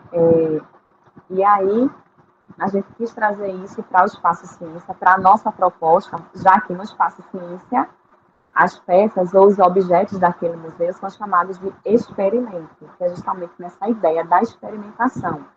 Então, nós usamos o termo, passamos a usar o termo de experimento gerador, que é justamente o objeto que vai, né, que está sendo abordado no Espaço Ciência, que ele vai fazer com que, a partir do momento em que o aluno interaja com ele, que o manuseie, que tenha o prazer de estar inserido naquela atividade, então ele vai gerar um aprendizado, ele vai gerar até mesmo, podemos assim dizer, o que é proposto na questão da interatividade que a gente usou, do RET1, que é a questão da emoção, do emocional, cultural, para essa questão do aprendizado do aluno. E para concluir, passa aí, Rosa, por favor. Para concluir e resumir tudo isso, a minha dissertação, ela teve como proposta de elaborar as 3 oficinas pedagógicas, que serviu justamente para que a gente pudesse mostrar, como o pastor falou, não a melhor, mas uma das possibilidades de ensinar história em um museu de ciência, fazendo uso de uma linguagem alternativa ao ensino de história, através daquelas 3 oficinas que eu acabei de mostrar para vocês. E aí, nós quisemos fazer a abordagem da história através do uso dos objetos, pensando que o Museu de Ciência, ele tem seus laboratórios e que ele é muito utilizado, principalmente pelas ciências exatas, como realmente um laboratório. Então, para a gente, o Espaço Ciência, na nossa área da história, do ensino de história, ele foi pensado como um laboratório de história, justamente por permitir a questão de materializar muitos conceitos e muitas teorias que na história é abordada e que fica no campo do abstrato. Então, levar para o Espaço Ciência era justamente a questão, a ideia de materializar a história. E aí, eu finalizo com essa frase, dizendo que o museu ele é igual à sala de aula no que diz respeito às possibilidades didáticas que essas instituições possuem. E, mesmo que os museus possuam uma função educativa, ele jamais vai poder assumir o papel da escola, porque museu é museu, escola é escola. E é isso. Ok, Zenaide, muito obrigada. As perguntas a gente deixa para o final. Nós vamos passar agora a apresentação de Pelaguê. Acho que a pesquisa já foi anunciada, que é sobre o ensino de História do Brasil Colonial no Museu Regional de Olinda, no MUREL, e dissertação defendida em 2021. Então, vamos lá, você tem 20 minutos. Vou apresentar, como você falou, a minha dissertação, que eu apresentei, que eu defendi agora em fevereiro, né? Então, está bem recente. E ela tinha outro título, e na defesa a gente achou por bem que esse é o título mais ideal para a dissertação, que é o ensino de história do Brasil colonial a partir do Museu Regional de Olinda, que aí eu vou ficar falando do MUREL. MUREL é o Museu Regional de Olinda, tá? Eu me chamo Pelaguê Pereira e quem me orientou foi o professor Ricardo Pacheco. Bem, o projeto de pesquisa, a gente partiu da ideia de o que a gente queria com essa pesquisa. A gente queria ensinar história a partir do Museu Regional de Olinda. Então, a pergunta, né, lá atrás, enquanto projeto, ainda era: é possível ensinar história no MUREL? Que história é essa que a gente vai ensinar? Para quem? E como? Então, são as perguntas que foram se desdobrando a partir dessa grande questão, que era de ensinar história a partir do Museu Regional de Olinda, tá? O meu primeiro e o meu segundo capítulo, eles são bem teóricos, né? Revisão bibliográfica mesmo, eu trago os conceitos, eu trago todo o debate sobre o ensino de história, que eu acredito que não precisa mais enfatizar tanto, porque tanto o Wilson quanto a Zenaide, o Pacheco já falou aqui também, então acho que esse debate já está bem colocado. Eu só vou falar que o meu primeiro capítulo ele trata sobre a função social do ensino de história. E aí eu fiz um breve histórico do ensino de história, justamente para ver que o ensino de história ele passou por diversas transformações ao longo da história do Brasil. E, portanto, a sua função social também passou por essas transformações. Houve momentos em que a gente tinha um ensino mais de memorizar, um ensino mais tecnicista, quando, por questões sociais, culturais e políticas também, era isso que se queria com a disciplina. Em outros momentos, a gente vai ter uma disciplina de história pautada na problematização, na reflexão, em despertar o senso crítico dos alunos, enfim, quando esse é a função, o que se deseja para a disciplina de história. Então, a gente percebe que a disciplina escolar de história, sua função passa por diversas transformações. E o capítulo é basicamente isso, também para eu me posicionar, para a gente se posicionar enquanto que educação a gente defende, a gente quer para o Brasil, que ensino de história a gente quer para o Brasil. Então, quem leu aí entende bem, eu acho que eu tentei deixar o mais claro possível qual é o ensino de história que eu defendo, tá? Que é um ensino para a democracia, para a diversidade, para a pluralidade, um ensino inclusivo, enfim, vamos seguir. O segundo capítulo, também falando rapidamente, o segundo capítulo eu vou trazer o debate da educação em museus.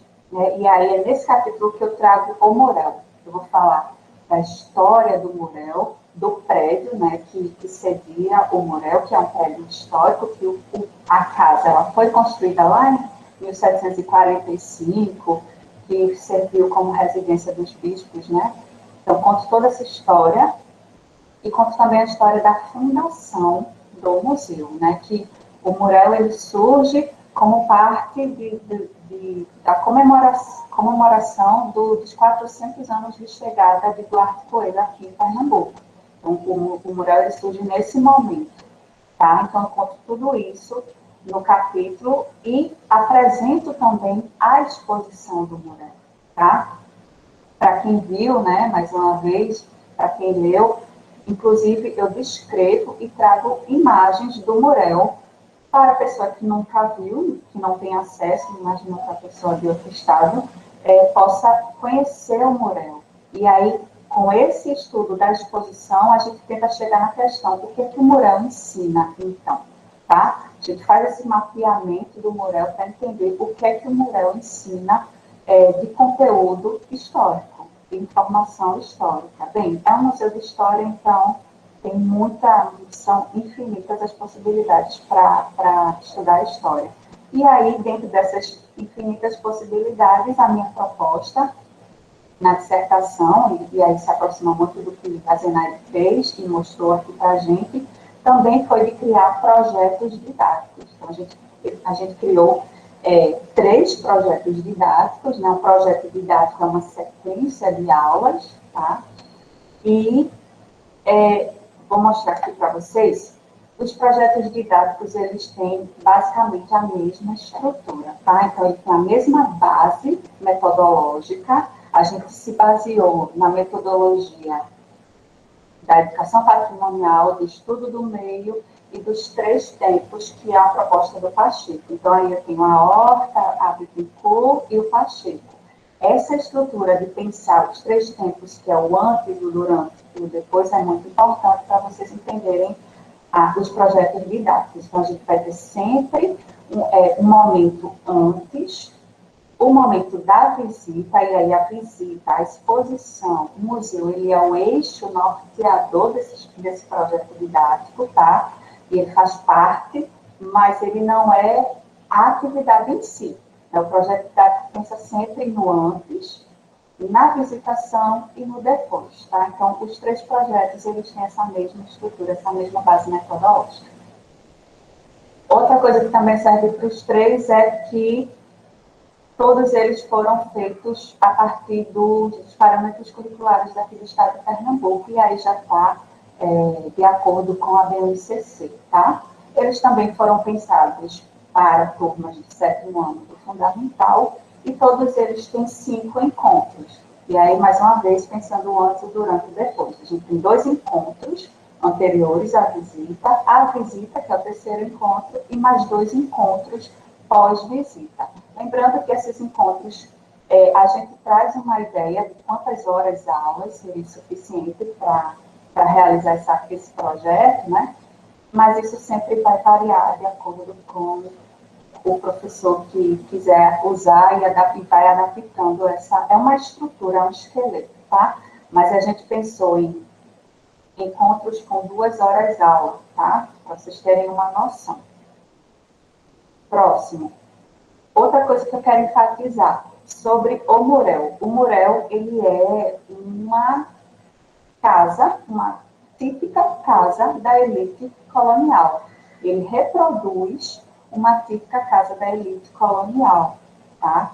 Então, ele tem 5 salas de exposição, porém, dessas 5, 3 salas ficaram muito evidentes suas temáticas. A sala de estar, ela tem uma temática muito clara, muito forte, que é da política colonial. A sala, que é um quarto, na verdade, ela tem uma temática muito bem definida também, que é da religiosidade. E aqui ele deixa bem claro que a religiosidade, a gente está falando do catolicismo. E a 3ª sala é a sala de estar, ela tem como tema também muito forte as práticas, as práticas socioculturais do período colonial, tá? Então, a gente pegou essas 3 temáticas, e não necessariamente a gente vai se reduzir a ficar naquela sala de exposição, tá? Os projetos didáticos, eles utilizam objetos de todo o museu, de todas as salas de exposição. Mas a gente achou interessante trabalhar com essas temáticas, tá? Então, o primeiro projeto didático que eu apresento para vocês é o projeto que tem como tema a política colonial brasileira. Então, aí a gente tem, eu trouxe a definição lá da habilidade que está nos parâmetros, porque eu acho que é realmente isso que a gente tentou fazer. Compreender e analisar as continuidades e transformações históricas da organização política do Brasil. Então, a gente tem aquele momento, que aí eu vou falar de novo, a Zenaide trouxe perfeitamente para a gente do Libânio, aqueles 5 momentos de aula, a gente segue aquele mesmo modelo do Libânio, tá? Para pensar as nossas aulas. Então, a gente tem o momento de fazer o conteúdo, de trazer o conteúdo para o aluno, de trabalhar o conteúdo histórico, as informações históricas. Então, a gente faz todo um trabalho utilizando, e aí tem vários recursos que estão lá na dissertação, texto didático, questionários, tem debate, tem diversas opções que estão tudo lá na dissertação. E para esse projeto, a gente começa falando sobre a organização política no período colonial. Então, a gente vai falar das câmaras de vereadores, né, as primeiras câmaras de vereadores que surgiram no Brasil, naquela estrutura política da época, dos homens bons, inclusive tem um texto didático que eu trago para os alunos, que é falando dos homens bons, que apenas homens brancos e posses, então a gente está falando de homens ricos, né, de títulos e posses, e católicos praticantes poderiam ocupar cargos na Câmara, né? Então, a gente já tem uma ideia aí do que a gente está querendo desenvolver nesse projeto. E aí a gente tem outro momento, o segundo encontro, a gente vai fazer uma preparação dos alunos para o que eles vão ver no Murel. Isso também se repete em todos os projetos.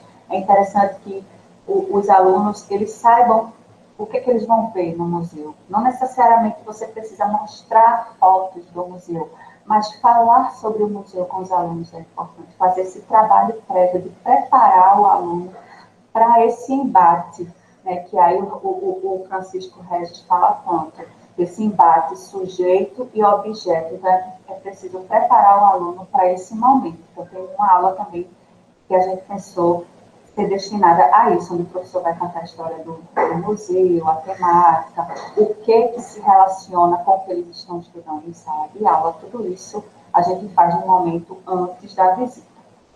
E aí tem o dia da visita. Porém, A nossa grande preocupação aqui é, bem, levar alunos para o museu é uma prática antiga, não tem nenhuma novidade nisso. Na verdade, desculpe, vocês estão escutando a zoada ao toque da escola. Pronto, voltando. Levar os alunos para o museu não é uma prática inovadora. O que é que tem de inovador nisso? Né? Inovador é a nossa postura diante disso. A gente tem que levar alunos para o museu, não é levar, soltar os alunos e encontrar com eles no final do passeio, porque aí se torna um passeio. A nossa preocupação é fazer com que essa visita seja uma aula. Então, a gente tem uma preocupação com o objetivo didático desse momento, desse encontro. Então, para isso, a gente propõe um registro da visita, um registro que o aluno precise interrogar, interagir, refletir, pensar sobre o museu, sobre as peças, sobre a exposição. Nesse projeto, a gente distribui, a professora, no caso, a nossa proposta foi entregar para o aluno, e aí, sem avisar, ele fica sabendo lá na hora, entrega um card, uma figurinha com a imagem de um objeto do museu todo, tá? E aí o aluno vai ter que ir atrás dessa peça. Então, aí a gente já está estimulando o olhar atento do aluno. Quando ele acha a peça, ele vai ter que coletar informações sobre essa peça. Então, a gente também tem uma ficha técnica que o aluno vai precisar preencher, tá? E falar com os alunos, combinar com os alunos que é importante que ele preencha completamente, porque essas informações ele vai levar para o nosso momento pós, né? Pós-visitação. Nesse momento pós, a gente vai lembrar os alunos sobre o que foi vivido no museu, deixar que eles falem suas impressões, deixar que eles estabeleçam já algumas relações entre o conteúdo que a gente estudou lá atrás, aquilo que a gente viu no museu. Então, eles vão estabelecendo essas relações, e aí a gente também trabalha nesse projeto eu trago alguns dados do IBGE para os alunos analisarem. Esses dados nos dizem o seguinte: a maior parte da população brasileira é composta por mulheres. Eu não vou saber exatamente o percentual, mas está lá na dissertação, porque realmente não consigo memorizar, mas aí os dados do IBGE mostram que o número, o percentual de mulheres ocupando cargos políticos hoje no Brasil é baixíssimo. Então, a gente já percebe um problema social e político muito grande aqui. A gente tem a maioria da população composta por mulheres e pouquíssimas mulheres ocupando cargos de poder político. Também trago a informação de que a maioria da população brasileira é composta por negros e pardos. E, mais uma vez, o percentual de negros e pardos que ocupam cargos políticos é baixíssimo. Então, os alunos aí já vão perceber que existe um problema e vão entender que a raiz desse problema, ou seja, o Brasil ainda hoje é controlado por homens brancos, ricos, não sei católicos, mas cristãos, né? Ainda hoje, isso tem heranças, é como eu coloquei aí no slide, as heranças coloniais da política brasileira atual. Então, eles vão cair nesse questionamento.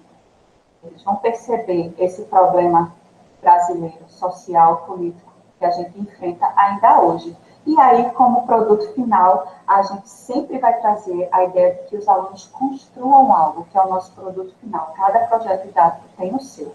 Nesse caso, a gente propôs que os alunos produzissem um cartaz eleitoral. Então, eles vão produzir uma campanha eleitoral. Eles vão criar uma pessoa candidata. Eles vão criar um objeto que para eles seja simbólico dessa diversidade do Brasil. Quem representa o Brasil?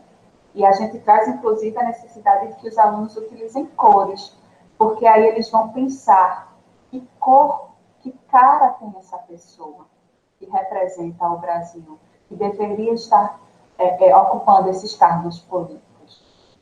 Essa é a nossa proposta. Então, a ideia não é que um aluno consiga dar conta do todo, mas cada aluno que faz o seu cartaz, ele vai trazer um elemento a mais, como um quebra-cabeça, para a gente entender que a gente precisa mudar o cenário político brasileiro. A gente precisa escolher pessoas que representem melhor, de forma mais plural, o povo brasileiro. Essa é a nossa proposta. Vou seguir, porque eu não sei nem quanto tempo eu tenho. Vocês me interrompem aí para falar, se eu estiver tomando muito tempo.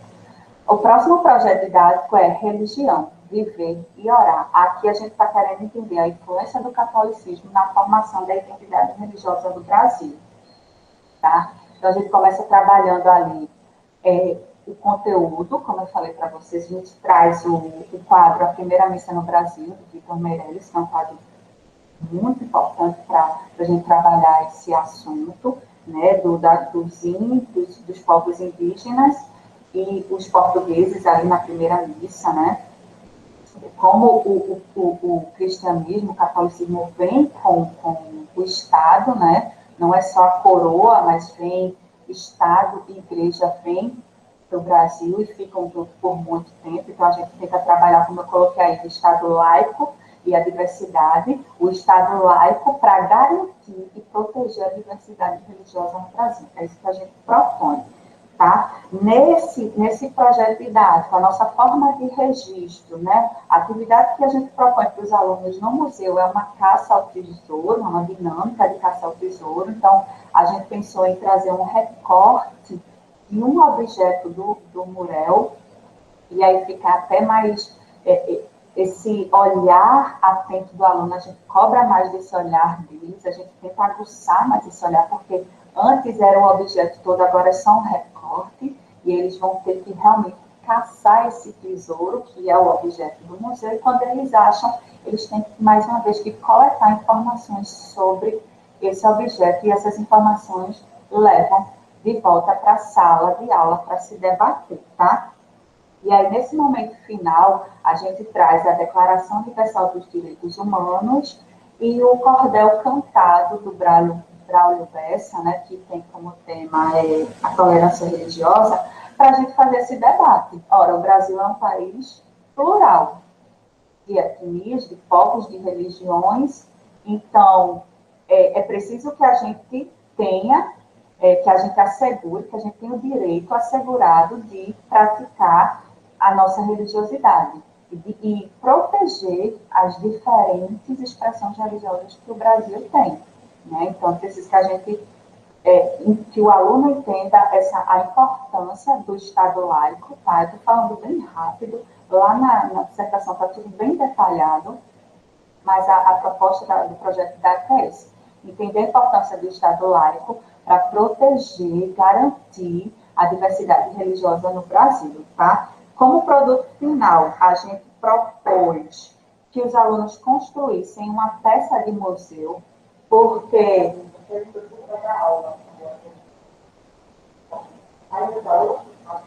Só um minutinho.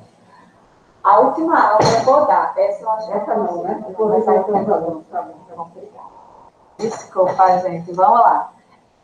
Para o produto final, a gente pensou neles criarem uma peça de museu, tá? Que cada peça no final vai ser exposta na sala de aula, num varalzinho, fazendo uma espécie de museu na sala de aula. E essa exposição que eles vão criar no final tem como tema a tolerância religiosa. Então, é o momento deles pensarem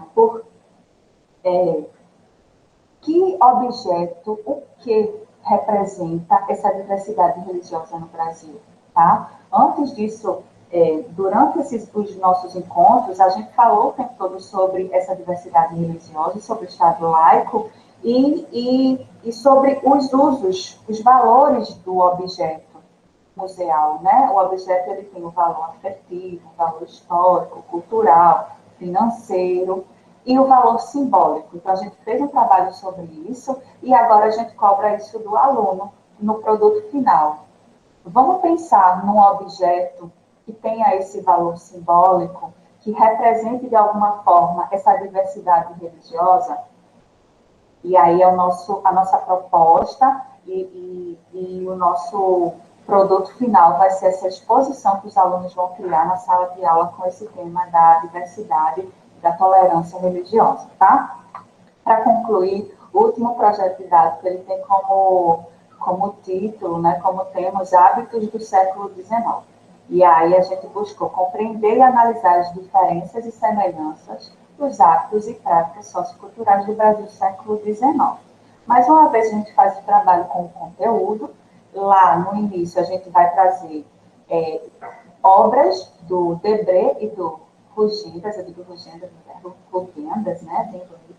Enfim, a gente traz obras dele que retratam o cotidiano colonial, tá? Isso aí a gente faz esse trabalho no início. Para registro da visita, a gente pensou em o aluno, individualmente, vai fazer um estudo sobre uma das salas de exposição, pensando naquelas 3 que eu tinha falado para vocês, tá?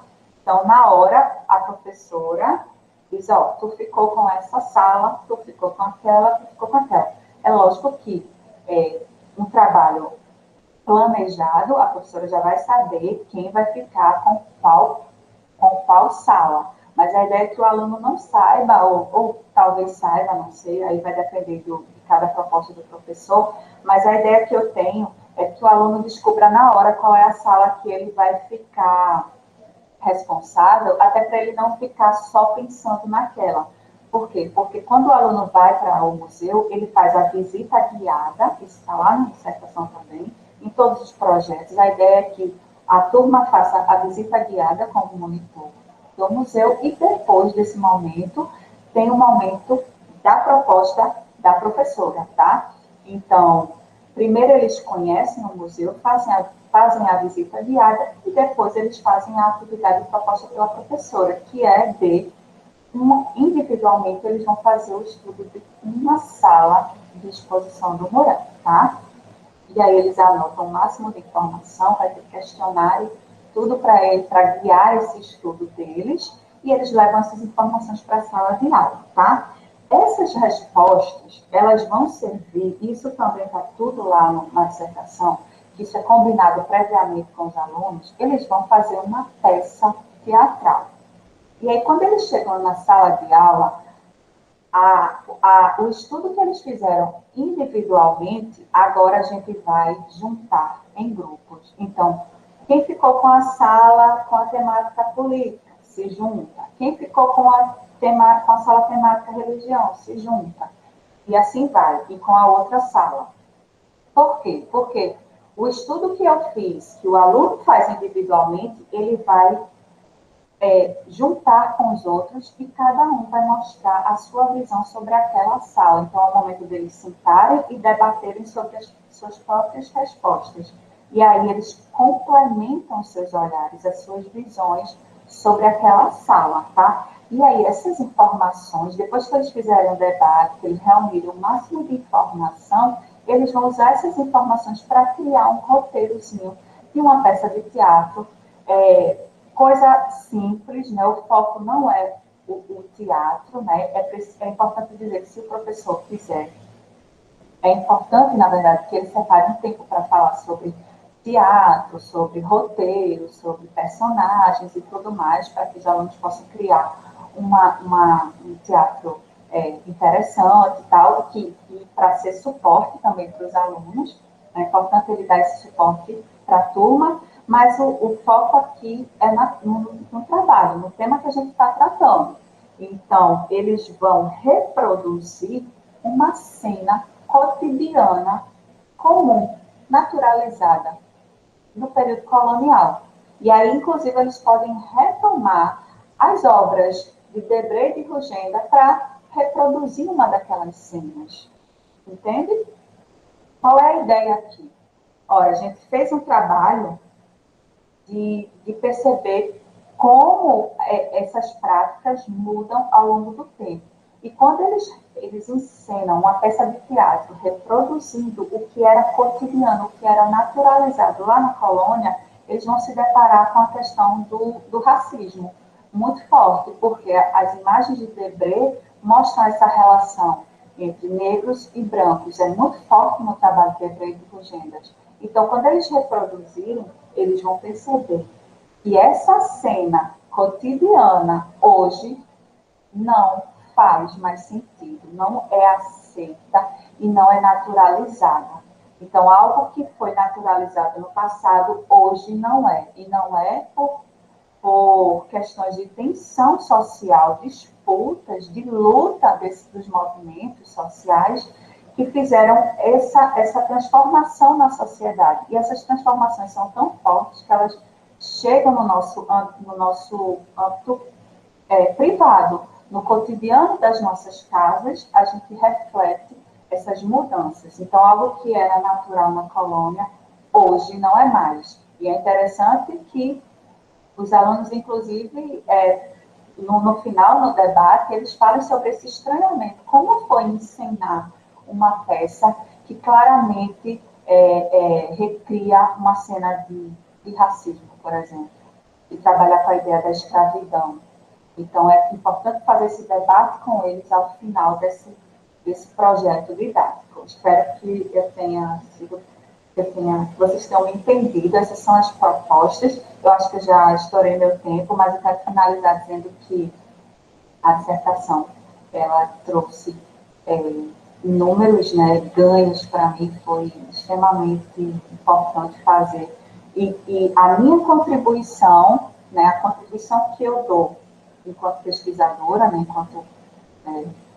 enquanto no momento que eu desenvolvo a pesquisa do mestrado, o que eu deixo para a sociedade é o que a sociedade também, de certa forma, me dá. Eu acho que foi um ganho dos dois lados, que é a minha atuação profissional. O que eu quis deixar no mestrado foi repensar esse uso do museu, repensar essa forma de dar aula, né, durante toda a dissertação, e principalmente nos projetos didáticos, detalhe bem o passo a passo da aula, porque a gente tem a preocupação muito forte em entender que visita a museu não é passeio, é aula. Então, a gente tem um compromisso com o objetivo didático disso.